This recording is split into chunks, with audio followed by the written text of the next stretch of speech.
immigration crisis over here in the United Kingdom, Northern Ireland, Scotland and Wales, and seemingly the present government, which is currently in disarray as they battle it out for a brand new leadership contest, is really suffering. But more importantly, so is one of these most respected charities that normally is much well loved, but seemingly because of this crisis is now not feeling too much of the love.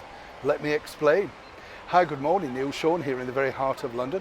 Nice to have your company. This particular story is really sad in itself because when you think about it, you know, whatever your feelings are towards the migrant crossings that are happening on a daily basis over here in the United Kingdom, sometimes railing up to 700 people a day, which are then taken by boats and by buses and cars into 4- and 5-star hotels over here in London without really seemingly any idea about what to do by them or with them. Of course, there's lots of debate and decisiveness about exactly what the situation is, because what are they actually escaping from? Many people think, for instance, that the United Kingdom is way too soft because instantly you get medical care, money and somewhere to sleep, eat and live. What about, as many people have stated many times, the army veterans that are now sleeping homeless on the streets, and many other people who, by no fault of their own, cost of living crisis, are basically really suffering on a daily basis? Should we really be taking these people in when we have enough people already that we should be trying to look after ourselves?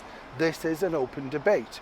But what's more interesting and what caught my eye is the RNLI, which is fondly known as the Lifeboat Service, have been accused, of course, of fostering some negative comment, but they are claiming they're going to be ploughing ahead. Let me explain. When these boats are picked up in the channel, they are picked up normally by border force, but on various occasions it has been the lifeboats that have gone out to tow these boats back over to here in the United Kingdom. Now the lifeboat company basically funds itself through charitable donations. They've seen a rapid decline in donations because the British public aren't happy with this situation.